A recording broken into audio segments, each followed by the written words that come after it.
The star lanterns clinked gently above the main street of Obertraum, a postcard-perfect Bavarian ski village tucked between silver-tipped peaks.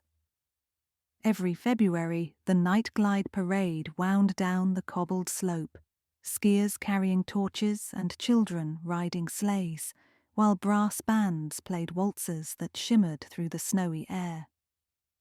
For the past 10 years, Lena Weber's Himmel Cacao stand had marked the halfway bend, a tiny timber hut painted cornflower blue and always scented of cinnamon, chocolate, and faint wood smoke from the iron stove inside. Tourists said the scent alone was enough to warm them. Yet this year something unsettling brewed alongside the cocoa. On the parade's first evening, 3 tourists had taken the free thimble-sized samples Lena always offered, stepped away smiling, and nodded off where they stood, as though a switch had been flipped. A ski marshal found them slumped against a railing, half snoring, torches still glowing at their feet. They woke embarrassed but unharmed. The same thing happened on the second night, only this time 7 dozy visitors blocked the path so completely the torchbearers had to zigzag around them. Whispers circulated through the inns and chairlift lines. Did you hear about the cocoa coma?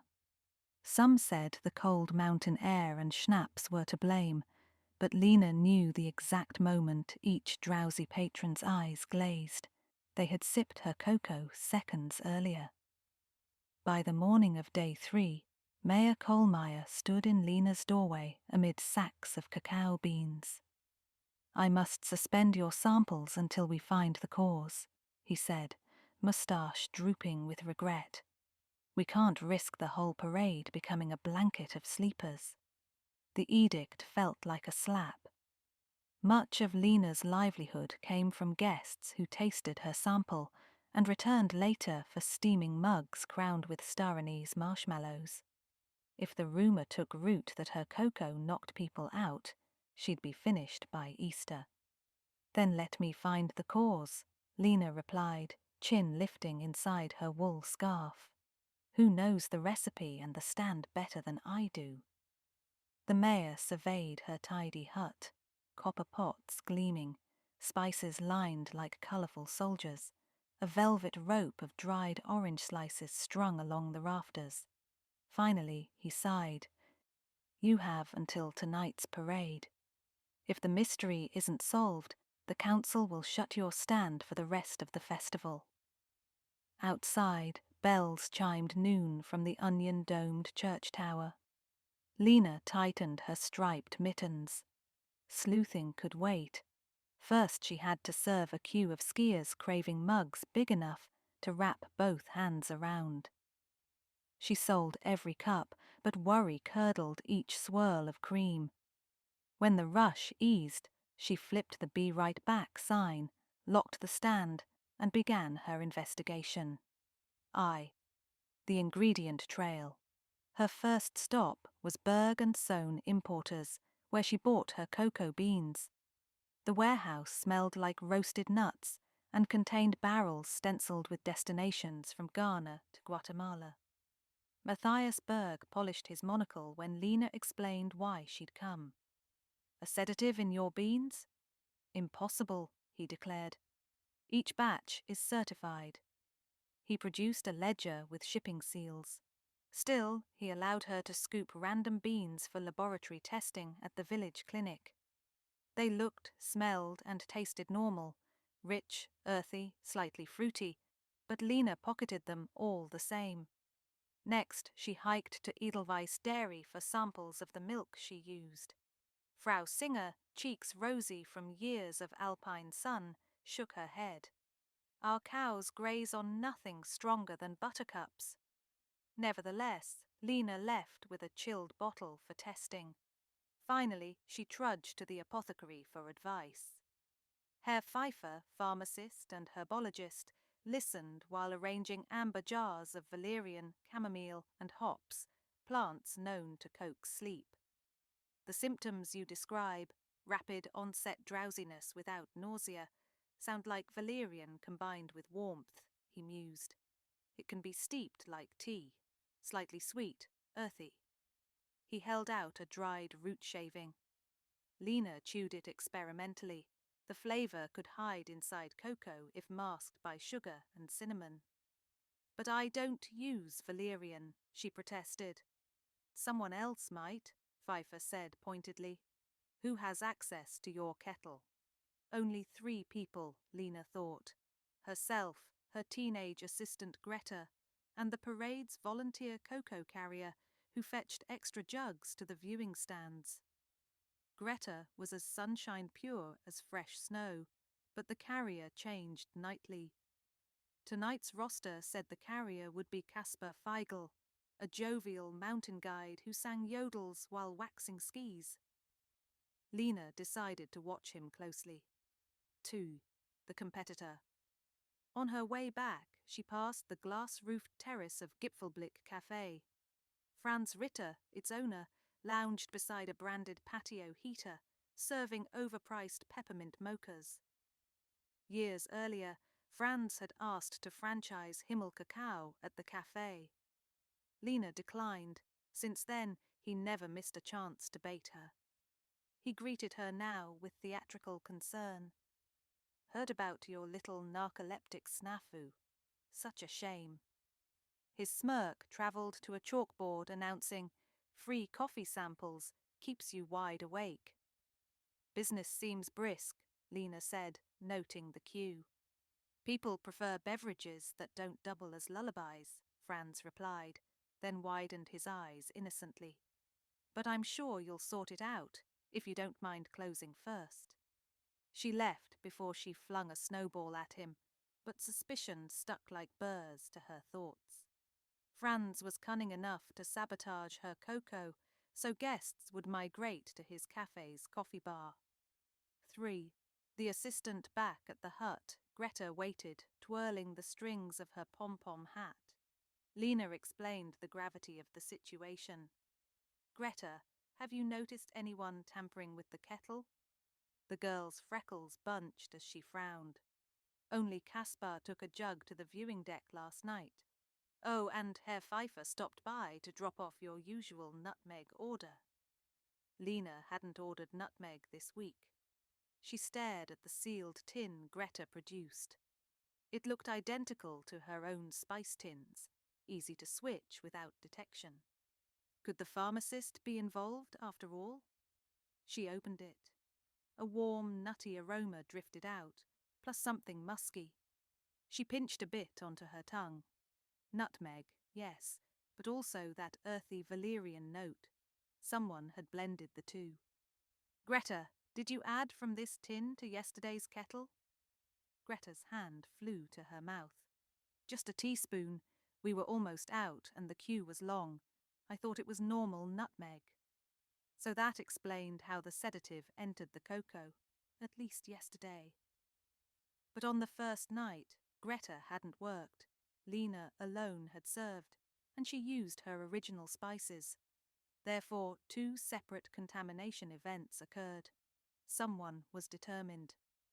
I.e., laboratory results, the clinic called mid-afternoon. Your cocoa beans and milk are clean, the technician reported. However, the spice sample contains valerian at mild but effective sedative levels. Lena paced her sawdust-strewn floorboards. If Franz or another rival wanted to sabotage her, they might enlist Pfeiffer's apothecary jars to disguise their meddling. Or perhaps Pfeiffer had his own motive. She needed proof before the mayor shut her doors. V parade preparation. Snowflakes spun like confetti as dusk purpled the mountains. Torchbearers gathered at the summit, and brass players warmed valves beside hot air lamps. Lena brewed tonight's cocoa under watchdog vigilance. Only her original ingredients entered the cauldron. She kept the lid padlocked and pocketed the key. Caspar arrived to carry the first jug, but found Lena waiting with a tray instead. I'm trying something new. No carriers tonight, she announced. Guests can come to the stand. Less chance of spills. Caspar shrugged good-naturedly and joined the ski marshals. Greta rang up early customers, while Lena scanned the milling crowd for any sign of tampering. Franz's cafe umbrellas flapped nearby, crowded with patrons clutching cappuccinos. Pfeiffer strode past, tipping his green Loden hat. Caspar yodeled a test note for echo. Nobody acted guilty. Yet Lena's nerves stayed taut. She ladled the first sample cups herself, offering them to a cluster of British tourists. 10 minutes later, they strolled merrily toward the beer garden, wide awake. More samples followed, all harmless. For blissful half-hour, Lena believed the crisis over. Then a French snowboarder who'd accepted cocoa from Greta rubbed his eyes, yawned enormously, and slumped onto a hay bale. Moments later, 2 elderly ladies curled beside him like bookends. Greta gasped. "I swear I used only the locked kettle." Lena sprinted to the bale, smelling their abandoned cups. The liquid carried a faint floral twist, different from valerian, but still soporific. She glanced at Greta's tray. Tucked among sample cups was a sugar shaker labelled vanilla dust, something Greta sometimes sprinkled for flourish. "Where'd this come from?" Lena demanded. "I thought it was yours," Greta said. Lena unscrewed the lid. A fine powder inside smelled of lavender and sugar, and, she suspected, ground passion flower, another mild hypnotic. The saboteur was adapting. Six, the Chase A shadow, darted behind a stack of firewood near the stage. Lena spotted the hem of a dark coat whip round the corner. Handing her ladle to Greta, she plunged after it. Past the accordion players, down an alley lined with icicle lights, her boots crunched. She glimpsed the figure ahead.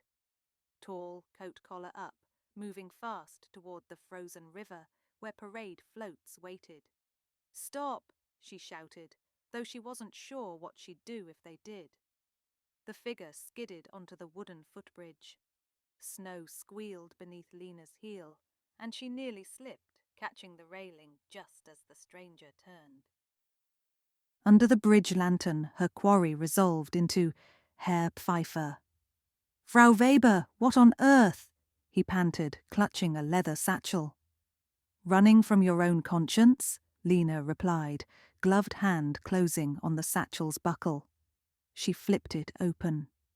Inside lay spice tins identical to hers, labels handwritten nutmeg, vanilla dust, cinnamon sugar. But tiny crosses in one corner marked them as false. Pfeiffer raised his palms. I was only... Franz paid me." The confession spilled like cocoa from an overturned mug. Franz Ritter had commissioned him to create mild but fast-acting soporific blends. Pfeiffer, struggling with debt since online pharmacies siphoned his business, agreed. He'd delivered doctored tins to Lena's stand under pretense of routine orders, never imagining the effect would cause more than slight lethargy. When Lena avoided using the first tin, Franz pressured Pfeiffer to escalate. Blue lavender sugar that melted on the tongue. "And tonight?" Lena asked, heart hammering against her cable-knit sweater. "I came to remove the remaining tins before authorities traced them to me," Pfeiffer admitted. "Please, Lena, I never meant real harm." Sirens of the ski patrol whooshed nearby. Someone had seen the chase. Lena's anger cooled with the night air. Pfeiffer's crimes were serious, yet he was a neighbour, not a villain twirling moustaches in a fortress. Obertraum believed in restorative solutions, and Lena needed not vengeance, but proof to exonerate her stand. "Help me set things right," she said. "Testify against Franz, and I'll ask the mayor for leniency." Pfeiffer sagged with relief. "I will. I owe you that." 7. The sting Franz would deny everything unless caught red-handed. So Lena devised a plan as crisp as the moonlit snow. She and Pfeiffer returned to the stand where Greta still battled sleepy tourists. While Pfeiffer sent for a medical team with smelling salts to rouse them safely, Lena prepared 2 silver thermoses. One contained her pure cocoa, the other cocoa laced with the lavender sugar Pfeiffer provided. She attached identical Himmel cacao compliments of the house. Cards to both, and slipped them into her satchel. Greta's eyes widened. "You're not really serving that, are you?" "Only to one person," Lena assured her, "and he happens to prefer peppermint mochas." She marched to Gipfelblick Café. Franz lounged like a sated lynx, tallying receipts. "Back already? Thought you'd be folding up for good." "On the contrary, I come bearing a gesture of goodwill." She set the 2 thermoses on his counter. "Free samples for your staff, so they'll recommend my stand once the unpleasantness passes." Franz eyed them suspiciously. "Trying to bribe me?" But greed lit his gaze. Free anything appealed to him. To test the wares, he poured from the laced thermos.